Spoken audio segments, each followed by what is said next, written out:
Good evening, ladies and gentlemen. You're watching NDTV. Campaigning for the first phase of the assembly polls for the first phase of Jammu and Kashmir, scheduled to happen on the 18th of September, drew to a close today. 24 assembly segments spread across the Chenab Valley, districts of Doda, Kishtwar and Ramban, and South Kashmir districts of Anantnag, Pulwama, Kulgam and Shopian are all going to polls in the first of the three-phase elections that begins on the 18th of September.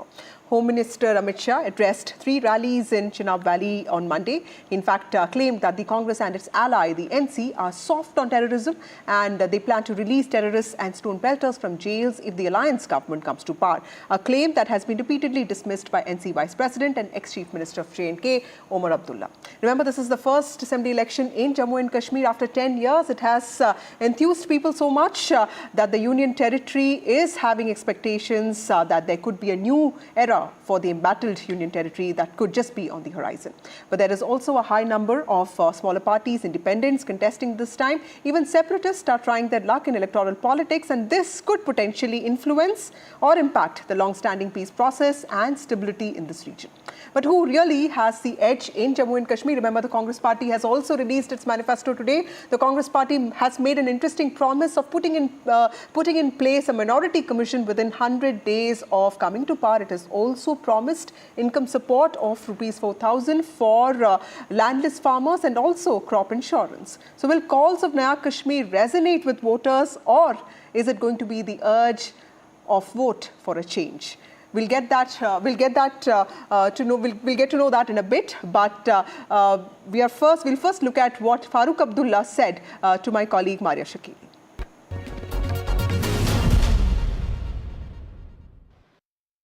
Farooq Saab, one moment in your long political career, as spreading over 6 decades, one moment that you realized that you felt very much part of, as you said, Delhi or the mainstream. You see, I have never felt not being a part of Delhi. I never felt that it was not there. But the trust factor has never been there. That trust factor has always been missing. And from the beginning. And Dr. Saab, it transcends misunderstandings and people who spread misunderstandings for their good, not for the good of the nation, for their good. That has been the biggest tragedy of this state. That's why I went to Parliament. In 80, when I went to Parliament, my father said, "Don't join politics." I said, "Father, I need to go to Delhi." Because everything is done in Delhi. All conspiracies are manufactured in Delhi. And there should be somebody who can meet those factors, who can try and tell you what is coming around. That's what has been the tragedy. Dr. Saab, you said people see they need to trust the Muslims. But when you say there has been trust deficit and it goes across parties, it's not the today's BJP. It was yesterday's Congress also. I'm telling you, it's from the beginning. Ever since we became part of India, it's been there. That's what I've been fighting. That please trust us. And as someone who has witnessed Kashmir's politics, has shaped Kashmir's politics, has chronicled it through your lives and times, tell us about it, Farooq Saab, and what are the significance of multiple elections that you have seen, and this one in particular, which is happening after the abrogation of Article 370? Well, elections have been taking place here. And many times, if you remember, once when there was a DC Khalid in Anantnag, how he ate up the forms where you swear to the Indian Constitution. And when the members went, who were contesting, he ate those forms in front of them. So I remember when they went to, Congress people wanted to replace Sadiq Sahab. And they went to Mrs. Gandhi. And Mrs. Gandhi told them, "You're all Khalid made, what are you telling me?" My colleagues Maria Shakil and Nazir join us. Thank you so much. Maria, you're just back from J&K. The battle essentially seems to be between the promise and implementation of Naya Kashmir vis-a-vis what seems to be restoration of Kashmiriyat, or for that matter, local pride, because that's something that Omar Abdullah is talking about. Why should Kashmir be run by somebody in Delhi? So what is the sentiment that you could see on ground, and what are your key takeaways? Look, Vasudha, this certainly is a watershed moment for Jammu and Kashmir. The first election after the abrogation of Article 370, the first in a decade.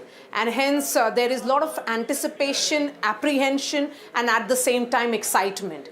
Imagine, rallies being held and campaigns going late into the night, and the excitement around Lal Chowk, something that was almost unthinkable in the past, something that we see right now. I did speak to a number of youth, Vasudha, on ground, and they did say that jobs, the issues of unemployment, the issues of, the policies which should empower them in terms of their well-being, education, these are really top on their mind. This is an issue that they will be casting their vote on. So certainly when it comes to the issues of youth, be it in Jammu and Kashmir or in any part of the country, it seems to be the same. It is the same aspiration or that craving for a better future is something that you see in, say, in my home state of Bihar or in your state of Tamil Nadu, and you see that also in Jammu and Kashmir. But there's that larger sentiment also of the institutions, the democratic institution. There is that sense that, yes, in the last few years, particularly after the abrogation of Article 370, there has been an infrastructure push. There has been a particular interest that has been generated regarding the union territory, but it is still not the best form of governance. Democracy remains the best form of governance, and that is the reason why the Kashmiris came out and voted in high numbers. I mean, the record voting percentage of 35 years that we saw during the Lok Sabha polls, many are of the opinion that that number will perhaps become better or perhaps cross in the assembly elections, which will begin on 18th. And Vasudha, interesting statistics which I came to know about it only when I was there on ground in Srinagar was that under the age of 35 years, there is a 70% population. So it's a very young population which is going to decide the fate of Jammu and Kashmir, will also be deciding their own future. Right. Thank you, Maria Shakil, for those critical insights. Also, Nazir, two important events there. One, Amit Shah talking about putting an end to terrorism there. He was campaigning in several parts. In fact, he held 3 rallies there. And Congress party coming up with its own set of guarantees, including income support for landless labourers and also promising a minority commission within 100 days of coming to power. Tell us the significance of both of this. Well, it was the last-ditch effort by the Home Minister Amit Shah to woo voters ahead of the first phase of elections in Jammu and Kashmir. He addressed 3 rallies, one in Kishtwar, second in Doda, and third in Ramban. These have been some way strongholds of the BJP, given the fact that they won some seats from this area in last assembly elections in 2014. And after the delimitation of assembly seats in Jammu and Kashmir, BJP is hoping to win big in this region, which has 8 seats. So they are contesting from all the 8 seats in this, which we call Chenab Valley region. So he launched scathing attacks on National Conference Congress Alliance, and they say they will push J&K back to the era of terror. They will push this place back to the era of stone pelting, and blame them that they want revival of militancy in Jammu and Kashmir. But look what Omar Abdullah has been saying there. Look, it is not us. We had finished militancy in Jammu region, but it's BJP's rule. Right. When the peaceful Jammu region has become worse militancy infested, which is facing attack after attack, and army appears to be the main target. And here in this evening, Congress also released its manifesto. Okay. They have promised several things, which includes grant of statehood. It should have been restoration of statehood, not grant of statehood. It was a stay. It was taken away, and BJP has also promised, the central government, a restoration of statehood. They're also talking about the right is to displace people from the POK and the West Pakistan refugee, and even some controversial thing, the land which has state land which has been given to them, and the evacuee land, they can have a right to sell it or whatever they want to do it. That is something that may become controversial in the local context because there's a larger politics around the state land and evacuee land. Evacuee means those people who were living here, but in 1947 they left Jammu and Kashmir and are settled in POK. But since this is one state, we don't consider, even J&K constitution, the scrap would never consider that POK is part of Pakistan. Even today, there are seats reserved for the POK. So that is a large another chapter that whether the evacuee property can be. So these are some important promises. I'll also ask the Congress spokesperson about them. Thank you, Nazir, for joining us with those details. Also, now joining us is Salman Sos, National Spokesperson of the Congress Party. We have Shazia Ilmi, National Spokesperson, BJP. And we have Dr. Siddiq Wahid, who is a professor at Shiv Nadar University. Starting with you, Shazia, I was reading up on Chenab Valley, and clearly after delimitation, things have also changed because there are clearly 8 seats in Chenab Valley. And, now there are 8 seats, of course, and the assembly seats, they vote in the first phase, which is 18th of September. Last time, when the elections were held in 2014, BJP won 4 out of the 6 assembly seats that existed then. How confident are you of retaining those seats, and also the fielding of fewer candidates this time? Many people say that it's a tactical move to help boost the performance of independent candidates. What do you have to say to that? So there are lots of questions in that one question of yours. I'd like to start one after the other. So if you look at the total number of candidates that BJP has, if you look at all other parties and you compare that with BJP, you realize out of 90 seats, we have perhaps the highest. If you were to ask Congress how many they are contesting, or PDP or NC, because we haven't in Jammu and Kashmir. So that's one thing. I think overall there's a lot of enthusiasm, and that itself says a lot about how excited people are and how they want to be a part of the electoral fray.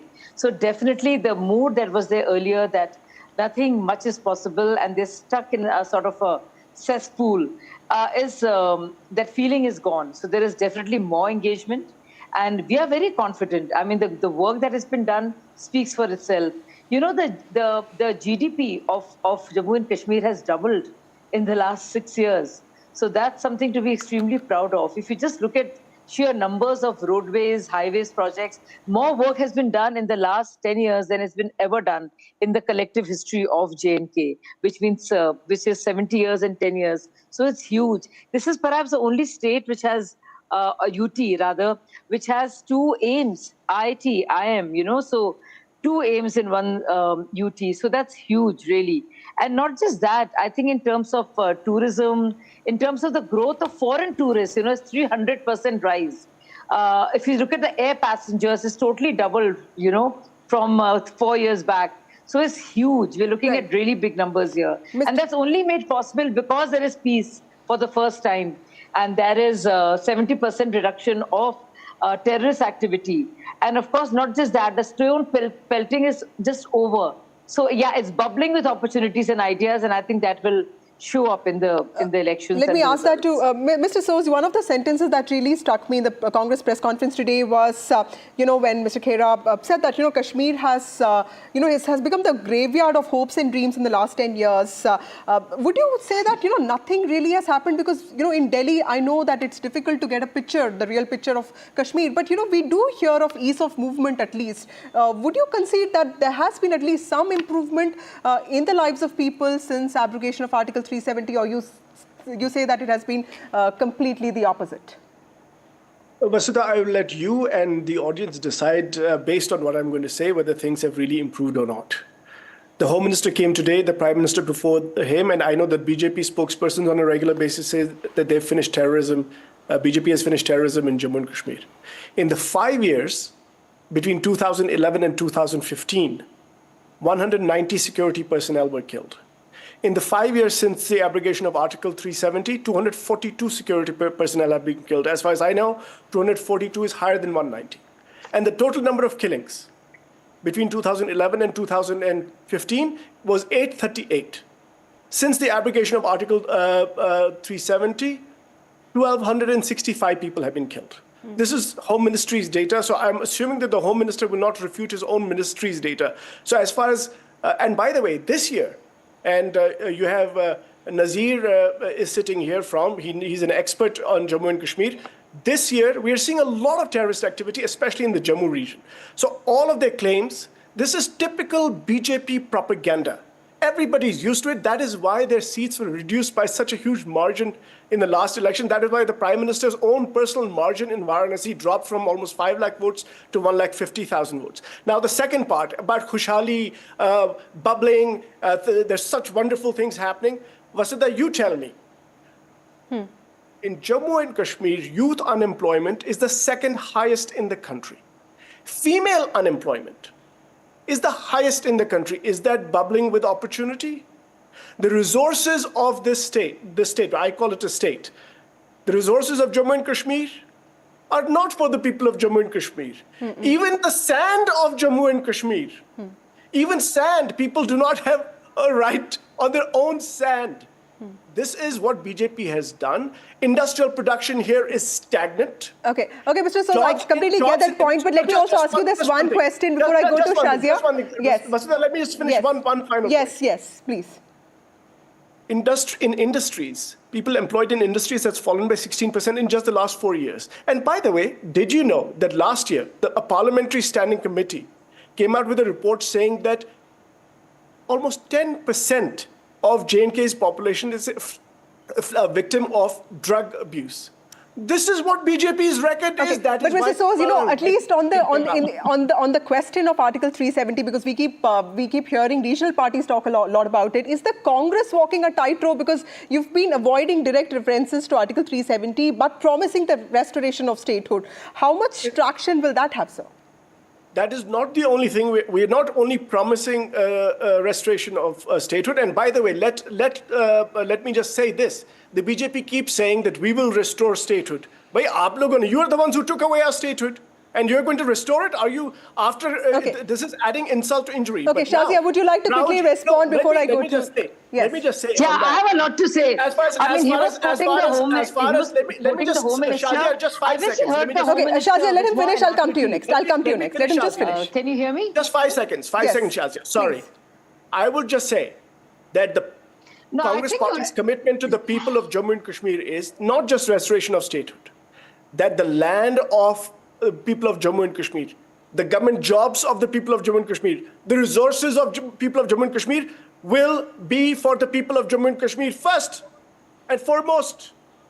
Okay. Not what has been happening under the BJP's 10-year rule in this. Now. Okay, Shazia, please, yes. Yes, so Abhi, I heard a lot of falsehoods in Salman's speech and tirade. First of all, I'd like to say these are Home Minister's figures that terrorism has come down by 70%. If you look at civilian casualties or the police or the army personnel, the difference is huge and it's like down by 70%. That is a huge number. 76 actually. I talked about the economy, the GDP. It has actually doubled in the last 5-6 years. Forget about all that. Congress doesn't even have a manifesto there. They don't know with what face to go around and ask for anything. They're NC's partners and they are the ones who talk about the constitution. But these are the elections that we're having under the Indian constitution and the Indian flag. And, they have nothing to say. These are the people, Rahul Gandhi is just converted to a reservationist, so to speak, going against his whole family. Okay. But they really want Article 370 to be abrogated. It's not okay. You'll have to listen to me. The Congress has released its manifesto today. No, let me be fair. Yeah, they just released it. They took a while, but they want to take the reservations away. And what is this about having double standards? Because abrogation of 370 means reservations for I have to get Dr. Wahid community. Dr. Wahid, you've seen a lot of things happening in J&K, from 44% independents and people from smaller parties contesting this time, to the Congress and NC alliance finally working out, to the BJP also finally, fielding candidates, fewer in number, but clearly the spotlight seems to be on people like Engineer Rashid and of course this alliance that has worked out between his party and Jamaat. How do you see the possibility of, all of this impacting the outcome? Dr. Wahid. Well, I think first of all, the outcome of the elections and how J&K votes is going to be dependent on the BJP's motivations. And the BJP's motivations, because they are the power at the center, so to speak. And I think the BJP's motivations are twofold. One is the immediate. And their immediate short-term goal is that they're desperate to, I think, justify and also feel good about the decision the actions that they took on August 5th, 2019, and the months and years following that. And that, I think, was disproven, or that was completely rejected in the Lok Sabha elections. And I think that is still the topic and a sort of a referendum on in this election. And I think that we have to look at that. The other BJP motivation is the depoliticization of the Kashmir polity or the J&K polity as such. And that is the more, longer term sort of thing. And I think that the population or the voting population of J&K is also going to respond to that. Okay. I think. And that's going to be an important element to do. So these, I think, are the two. As far as how it is going to impact the election, which is your original question, I think it's going to impact the election by keeping the BJP out. And I think that short term is the most important. Okay, because I'll just have to get one reaction from Shazia, because you've said that could be the Shazia. Yes. Before you get reactions from Shazia, so I would like to. I think you should let me finish. Yes, please, sir. Please, I'm completely out of time. Yes, sir.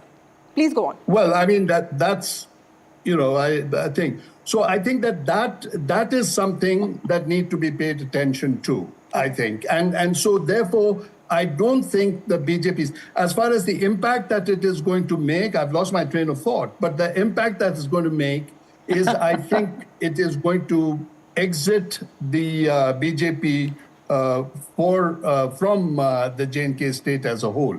I think that the tactics that have been used are diffusion and